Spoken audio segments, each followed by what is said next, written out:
Hello all. In this lecture we will see next part of software design. So in this lecture we will see about function oriented design, and in function oriented design we will see structured analysis. So function oriented design came more than about 50 years ago. So in 1970s and all, this functional design was there, function oriented design. So there were different strategies that were developed by different people. We call it a structured analysis and structured design. So in those days, when we were doing this procedure-oriented programming or function-oriented programming, we were using this function-oriented design. So or in those days, lot of structured analysis and structured design came. Like many people have written how to do this structured analysis and structured design. Jordan, then there was Constantine and Jordan method, then Gain and Sasson, then Hartley and Pureby. Like that, there were different methods that were used in structured analysis and structured design. So in this lecture, we will see the first part of function-oriented design, that is structured analysis. So this is a structured analysis and structured design technique is used to perform high-level design of the software. So in the previous lecture we have seen there are two levels of design. One is high-level design and the other one is a low-level design. That is we have to implement, we have to find out the algorithms, data structures and all. So in high-level design we will just mention what are the main modules in it, what are the different functions that are done by the software. So SASD stands for Structured Analysis and Structured Design. So here it involves two activities. So first activity is structured analysis. So in high level design we have two activities in the case of function oriented design. First is structured analysis, and from structured analysis we will derive structured design. So we'll see what is the structured analysis. So in structured analysis what we do is we have the SRS document after the system analysis is performed. From the SRS document, we transform it into a DFT model, that is data flow diagram. We will draw the data flow diagram representation of the SRS document. So that is known as structured analysis. So in this lecture, we will see how to draw the data flow diagram from SRS.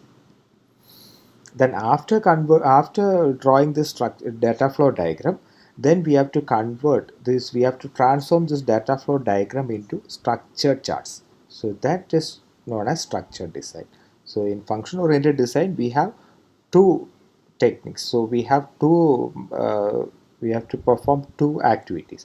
First activity is to convert SRS to DFT model, that is known as structured analysis, and in structured design we will convert the DFT to structured charts. So in this lecture we will see structured analysis.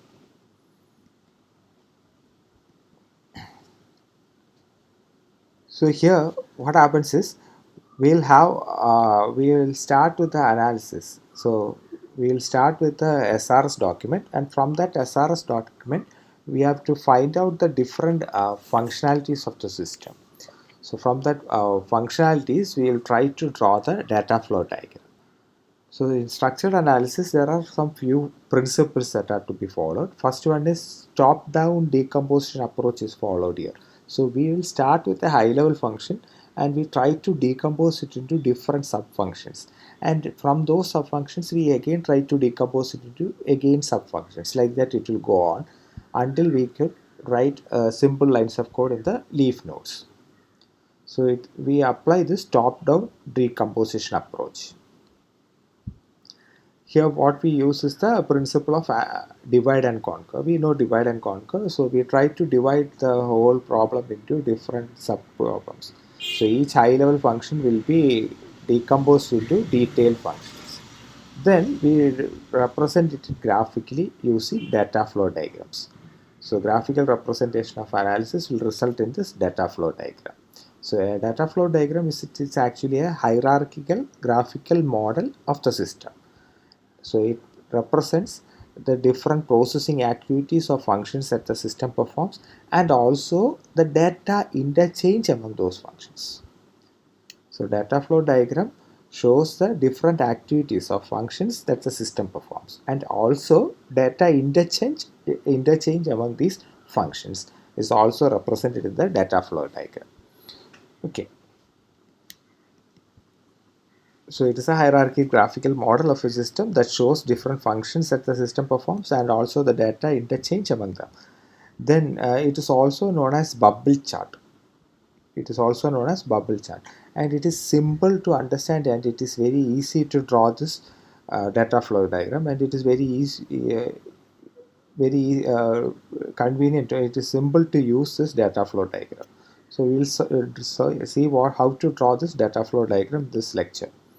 Okay, so what we have is there are some primitive symbols that are used in data flow diagrams. These are the primitive symbols that are used in data flow diagram. Okay, so we'll see the primitive symbols one by one. First one is a external entity. So external entity is something which are external to the system. Like if you are using a college automation system, the user, maybe a student, is an external entity, or the faculty is an external entity. So such external entities are represented using a rectangle.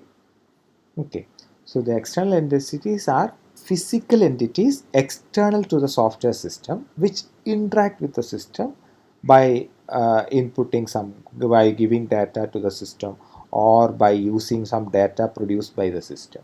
So all those things will be considered as external entity. So it may not be human users alone, it can be external hardware or external software if you are connecting some other application software. So if the output of this software is given to input to some other software, then that software is also considered as an external entity.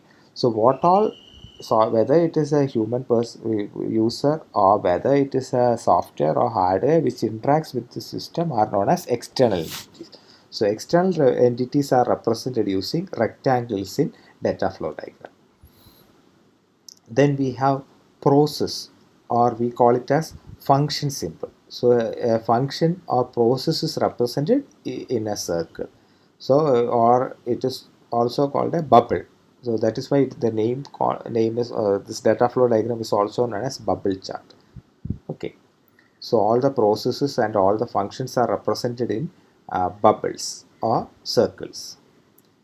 Then we have output symbol, output. So output symbol is this one that is being used. So the output symbol is used when a hard copy of the thing is produced. That is, if you are giving some printout, or if you are giving some output to some other thing, then all those things will be represented as output. If there is a hard thing that is given as output, then those things are represented using this symbol. So this is the output symbol.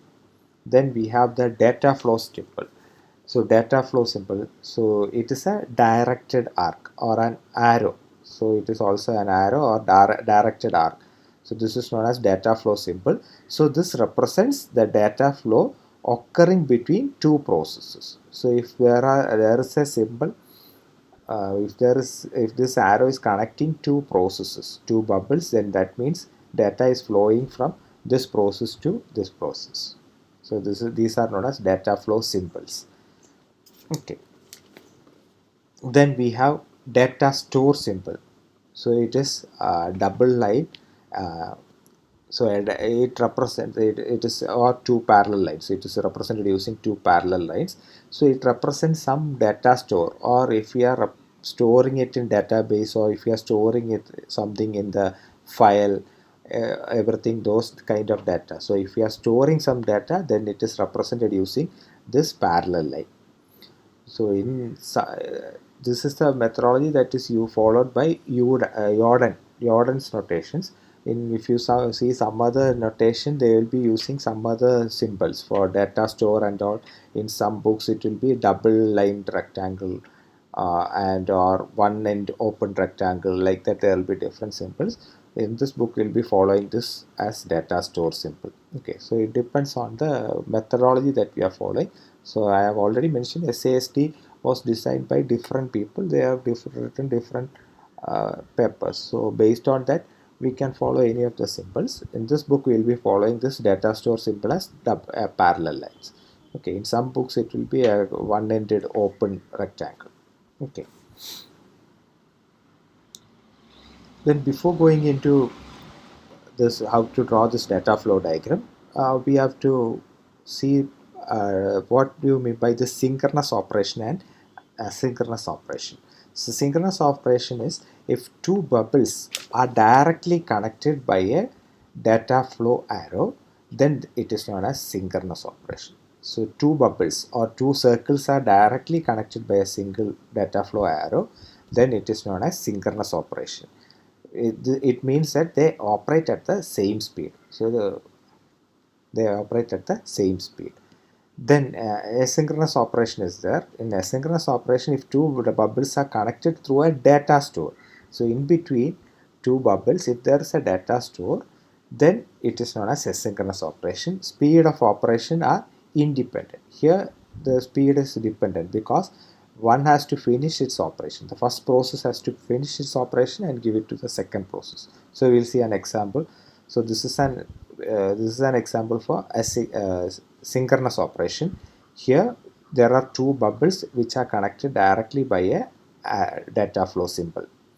So it is a synchronous operation. So speed depends on uh, speed of processing of the validate number depends on this read number. That is, after completion of read number only, this number will be generated, which is given as input to this process, and we will get an output from this process. So this is an example for asynchronous. So in asynchronous operation, we have two processes which are connected through a data store. So the output will be generated and stored in this data store, and input for this process will be taken from this data store. Then this is known as asynchronous operation. Okay. So speed of operation is independent. Then we have to learn what you mean by this data dictionary. So every data flow diagram will be accompanied by a data dictionary. So it lists the purpose of all data items that appear in the data flow diagram. So what it does is it will store all the items that are mentioned in the data flow diagram will be represented in this data dictionary. So it is actually a data about this data. So it is known as metadata. So we will be storing information about this data flow diagram in a data dictionary. So it lists the purpose of all data items and definition of composite data items in terms of their component data items. For example, if you have a data dictionary entry may represent that if there is a gross pay variable that is being used in the data flow diagram, then it has to be represented maybe of using some components like regular pay and overtime pay. That is gross pay equal to regular pay plus overtime pay. So that will be represented in the data dictionary. Then we will mention what you mean by this regular pay, what do you mean by this variable pay, like that. All those things will be mentioned in the data dictionary. So data items listed include all data flows and content of all data stores on the data flow diagram. So all these things will be represented in the data dictionary. So this is an important thing in this software structured analysis. So you have to represent all the data elements in a data dictionary. So it provides a standard terminology for all relevant data for use by developers. So it is actually a standard terminology. So if you represent everything in the data dictionary, then automatically when the designers use the system when the coding team uses this, they can refer this data dictionary and see what is meant by this gross pay, what is meant by this regular pay, what do you mean by this overtime pay. All these aspects will be got from this data dictionary when the coding team uses the system. And also it helps developers to determine the definition of different data structures. So it gives the different data structures that are used by the designers, and also it helps to perform impact analysis. So that is, it is possible to determine the effect of some data on various processing activities. So this is important when we want to find out whether there is a bug in the system or something like that. You have to check this impact analysis when you have to perform this impact analysis. Okay. So data dictionary, when we use this computer aided software engineering tools, there are case tools available to draw this data flow diagram and all. So if we are using this computer aided software engineering tools to draw this data flow diagram and all, automatically whatever symbols, whatever you data uh, things you add in the data flow diagram, all those will be added to the data dictionary also. So you do not worry about constructing a data dictionary separately if you are using case tools. So if you are using case tools, automatically all these elements, all these data elements will be stored in the data dictionary. Okay. Then how elements are represented in this data dictionary? So there are some standard notations that have been used to represent this composite data items. So composite data items should be defined in terms of primitive data items using the following uh, data definition operations. So we have some standard definition operators. So if we represent plus, it means it is a composition of two data items. So, like if you want to represent gross pay equal to regular pay plus overtime pay. So that plus means it is composing of two data items. A plus B means A and B are two separate data items. Then if you are representing something like this, square brackets, and if there is some double comma inside we are writing something, it represents selection. So any one of the data items listed can occur. So whatever items, we can represent a number of items in this list, and any one of the item will be occurring. So it represents selection. Then we have this parenthesis. So content inside this bracket represents optional data. So this means it represents optional data. Then we have braces. So it represents iterative data definition. So if we want to perform iteration, so if we are giving something inside braces x and outside 5, we are mentioning that means that item should be that represents 5 times that x. Then equal, it represents equivalence operation. So a equal to b plus c means b plus c will be added and it will be given to a. So all the composite items, a is represented as a sum of b and c. Then comment, you are already familiar with the c comment. The same comment will be used here. So anything represented will be considered as a comment. So these are some of the data definition that will be used followed in data dictionary. So we will see what is a data dictionary and how is it represented when we see some examples of this data flow diagram. Okay.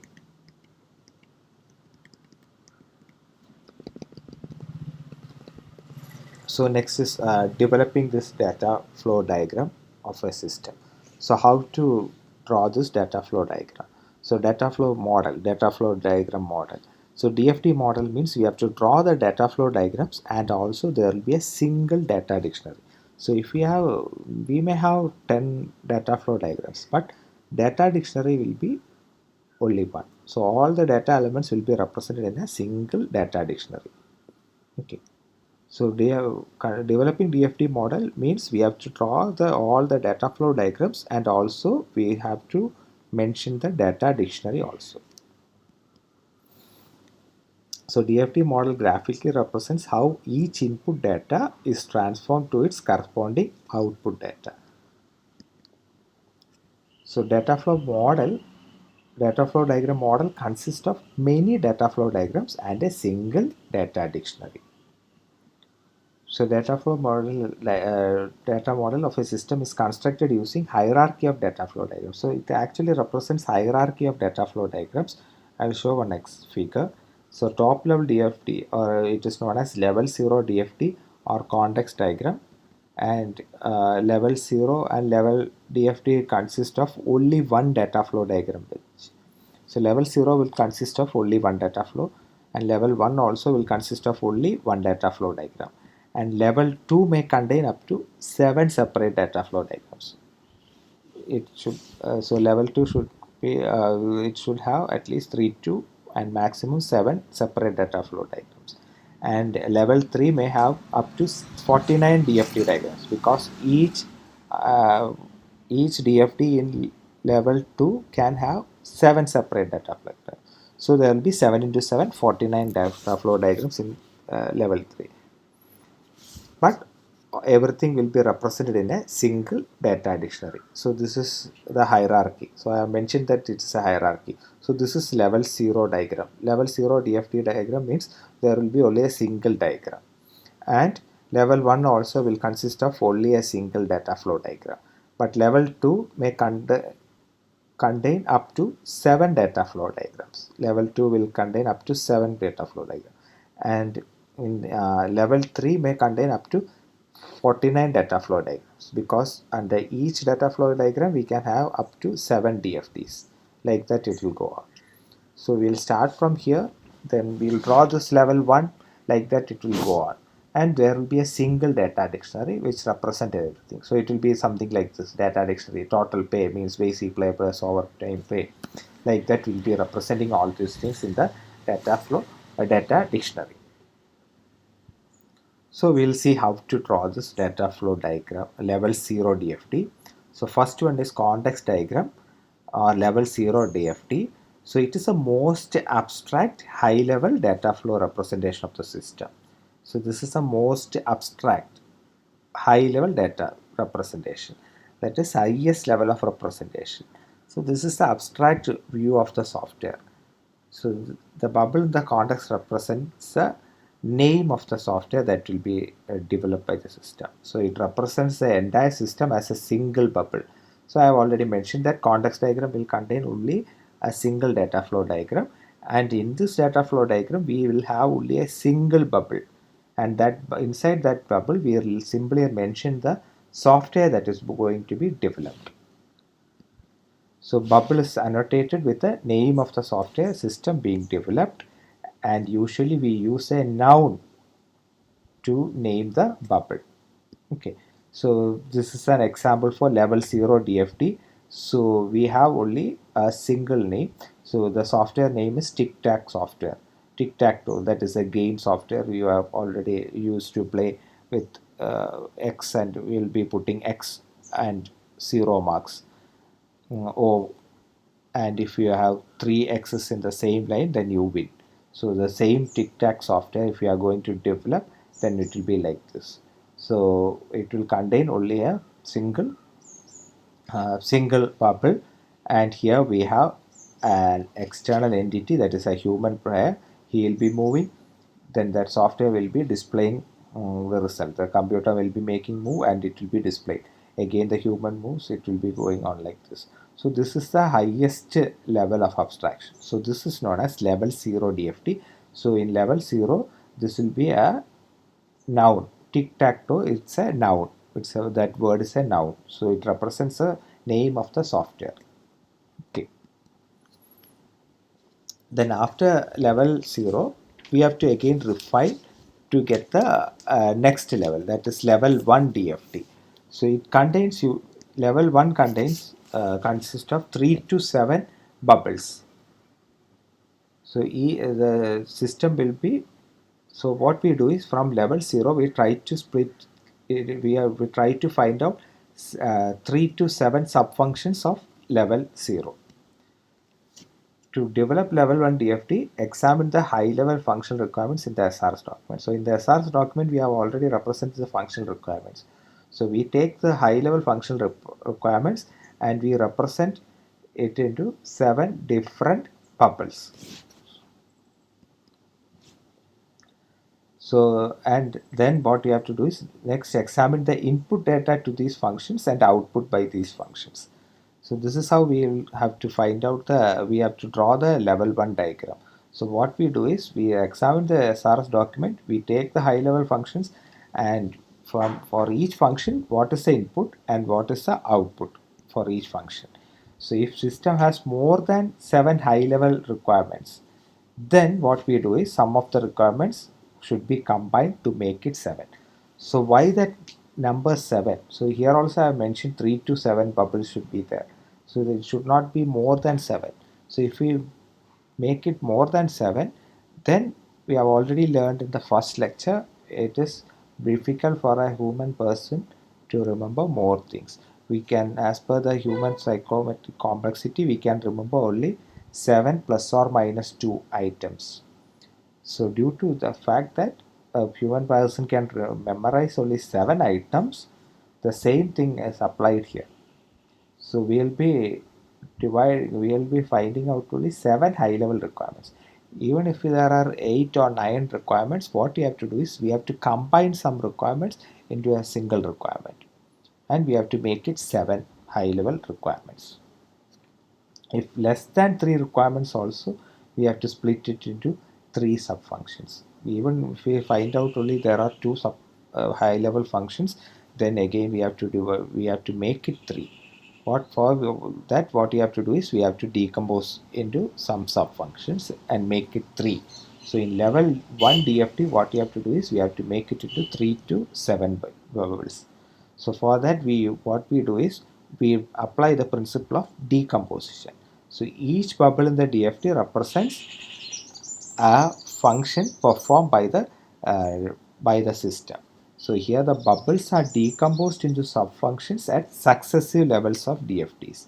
So after that, if we want to draw the level 2 DFT also, again we have to decompose the level 1 DFTs. So in level 1 we have 7 bubbles. What we have to do? We have to take each bubble and we have to again find out different sub-functions. We have to again find out 3 to 7 sub-functions for each bubble. Like that we will try to design the system. So decomposition of a bubble is also known as factoring or exploding. It is also known as factoring or exploding a bubble. So at each level, what you have to do is we have to make sure that it is decomposed anything between 3 to 7 bubbles. We should not make few bubbles, or we should not make more than 7 bubbles. So if we make more than 7 bubbles, then it will be very difficult for the designer or the implementing team to code it. So make sure that the number of bubbles is limited to 7. So too many bubbles at any level makes DFD hard to understand. So this is a level 1 DFD of the level 1 DFD of a tic-tac-toe software. So level 0 we have already seen. From that we will draw the level 2. So we have one move as data input. Then we have 4 bubbles here. There are 4 different functionalities that are happening inside that software. Okay, so first one is validate move. After validating, it will be storing the data, then it will be displaying it, then play move will be there, it will be done by the computer, and check winner will be there, and the result will be given as output. So this is a level 1 DFT of the tic-tac-toe software. So this is move. There will be 4 different processes or sub functions that are happening inside the tic-tac software. So for each process, what is the input and what is the output? Like that, we will draw this level 1 DFT. So we'll see how to construct the context diagram from the SRS document. So what you have to do is we have to examine the SRS document and determine the different high-level functions that the system needs to perform. Then what you have to do is we have to determine the data input to every high level function and also the data output from every high level function. Then we have to determine the interactions or data flow among the identified high level functions. So if we could find out all these things, then it forms a context diagram or the level 0 DFT diagram or DFD 0 diagram. So in this way we can draw the level 0 DFT diagram. So next is how to construct the level 1 function, level dull diagram. Here we have to examine the high level functions that are represented in the context free diagram, and if there are 3 to 7 high level functions, represent each in a bubble. So if more than 7, then combine 7. If less than 3, we have to split it into to make it 3. We have already seen how to do this thing. And how to construct lower level diagrams. If you want to construct lower level diagrams, again what you have to do is we have to identify the different subfunctions, data input to each of these subfunctions, then data output from each of these subfunctions, and interactions among these subfunctions should be determined. So again, after level 1, again we have to make level 2, level 3, like that we have to go on.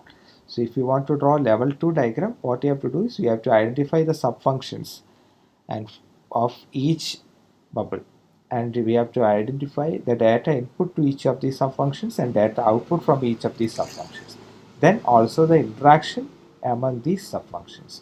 In this way we can recursively do this step 3. So this is known as step 3. So we have to recursively do this, and we will divide it into different levels of this data flow diagram. So when we draw this data flow diagram, numbering of bubbles is important. So numbering should be done for each bubble. So numbers help them to uniquely identify any bubble occurring in data flow diagram.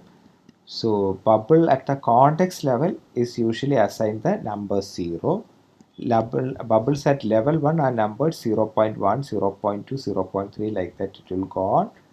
Then again, if you want to split, what you have to do is, if you want to have subfunction of 0.1 bubble, then that subfunction, that bubbles will be 0.1.1, 0.1.2, like that there will be subfunctions. Similarly for 0.2, there will be 0.2.1, 0.2.2, like that it will go on. So when a bubble numbered x is decomposed, its children bubble are numbered x.1, x.2, etc., like that it will go on. Then another thing that should be done is balancing should be done. Balancing of DFTs. So we have already seen this numbering here. So if you check this, there is numbering. So 0 is the context diagram. So we have already seen the Tic-Tac software. That is a level 0 diagram. So from that we have taken 4 different bubbles. So it is 0 0.1, 0 0.2, 0 0.3, and 0 0.4. So there should be proper numbering of the bubbles. Then another thing to be noted is there should be balancing in DFTs. That is, data that flow into or out of a bubble must match the data flow at the next level of DFT. Okay, DFT is required to balance. For example, we will take one example, then you will understand. So if you have a data flow diagram, this is the level 1 data flow diagram. We have 3 processes. And if you consider this P1, this is 0.1, this is 0.2, and 0.3. So P1 0.1, so we have two input to this bubble. Oh, sorry, one input to this bubble, that is D2 is the input to this bubble, and we have two outputs from this bubble, one that is D1 and D3. So if we are going again splitting this into subfunctions, if we have 3 different subfunctions for that P1, it is P11, P12, and P13. So it is 0.1.1, 0.1.2, and 0.13. So balancing means the input. So we have one input here, D2 is input. So in this splitting also we should have only one input. So that is D2 only should be the input. And also here we have two outputs. One is D1 and D3. So in the splitting also, in the decomposition also, we should have only two outputs, D1 and D3 are the outputs. So this is known as balancing of different levels. So this is level 1 DFT, this is level 2, corresponding level 2 DFT of this P1. Okay, so there should be balancing among. So that is what is written here. DFT is required to balance with respect to the corresponding bubble of parent DFT. So this is the parent DFT. So parent DFT bubble you have to take and you have to balance it with this. Okay. Then another important mistake that you usually make is people try to accommodate this control information of data flow diagrams. So this is an example for control information. If we want to search for a book, so by giving keywords, so if you want to search for a book, we have to give some keywords and there will be some search results. And so based on that search result, if it shows and if it has to display some error message, then this is known as control flow information, because this bubble is actuated based on the output from this thing.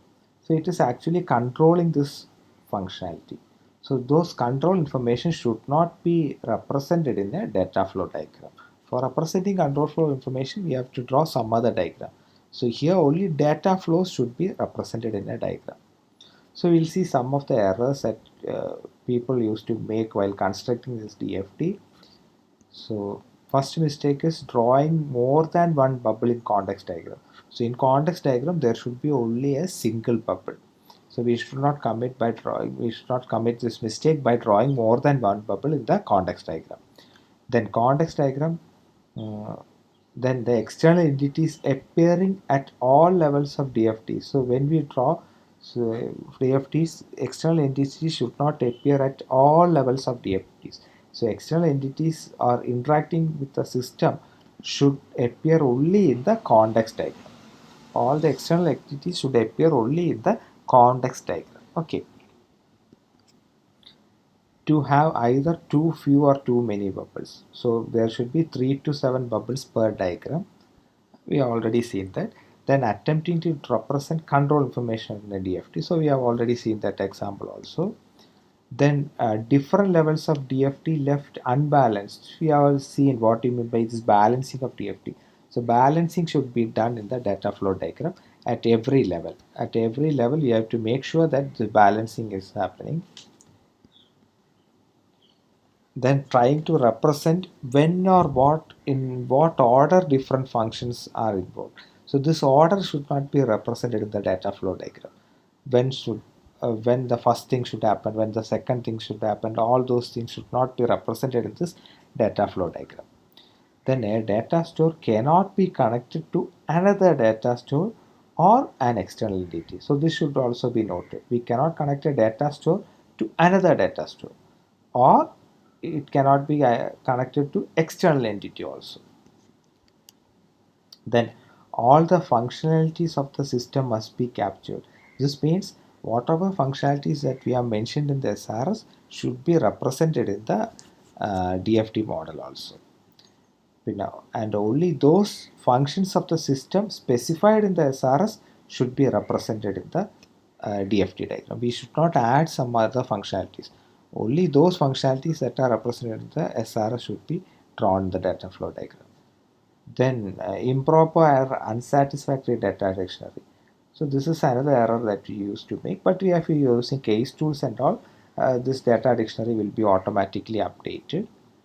And data and function names must be intuitive. That means we should not give names like A, B, C, X, Y, Z and all. We should give meaningful names for data and functions. So this is another example of another software. So this is a supermarket software. So in this supermarket software, so we have to develop a software based on some scheme. So here a customer should register. I will briefly tell about this supermarket software. Here whenever a customer comes, he has to register. He has to give details and he has to register with the software. Then he will get a customer identification number. Then whenever he comes for shopping, he has to give that customer identification number when the bill is produced, when the bill is taken. So he has to produce that customer number also. So if his purchase, so what is, why do we use this customer number is in order to identify whether how much purchase he has done every year. So there is some winners also. If a person, so in this software, if at the end of each year the supermarket wants to give surprise gifts to 10 customers who makes the highest total purchase over the year. Okay. So what it does is he has to track, the software has to track how much amount each customer is purchasing, and based on that the highest 10 customers will be given some prizes. Okay. and also the price, some maybe some other things will be there. Maybe if a customer purchases more than 10,000 rupees or all, he should also be entered in the software. So that is why all these things will be there, and the winners list will be announced by the manager, and this is a printed output winners list. That is why this thing is there. So this is a level 0 DFT. Now inside this supermarket software, this is a single bubble, so it is level 0. Now again we have to split it into 3 to 7 functionalities. That will become the level 1 DFT.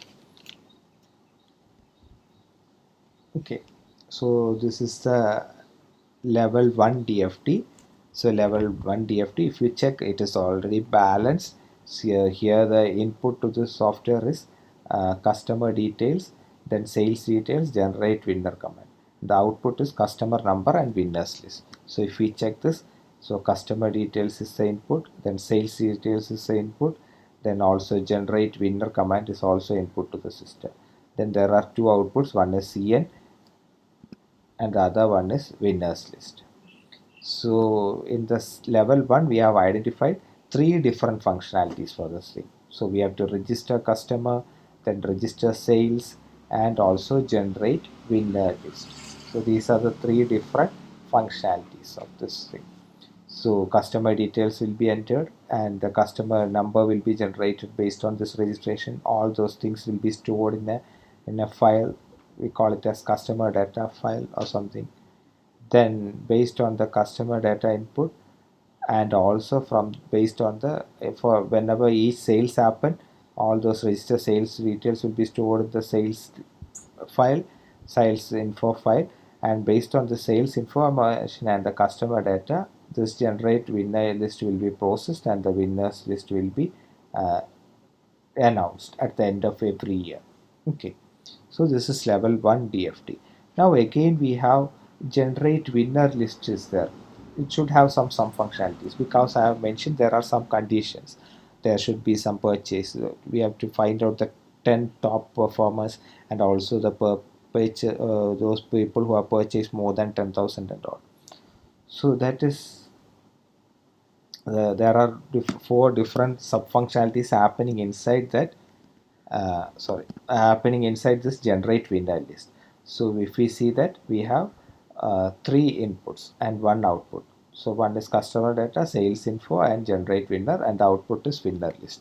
So if we see this, so we have three inputs that are coming: generate winner compound, sales info, and one more is there.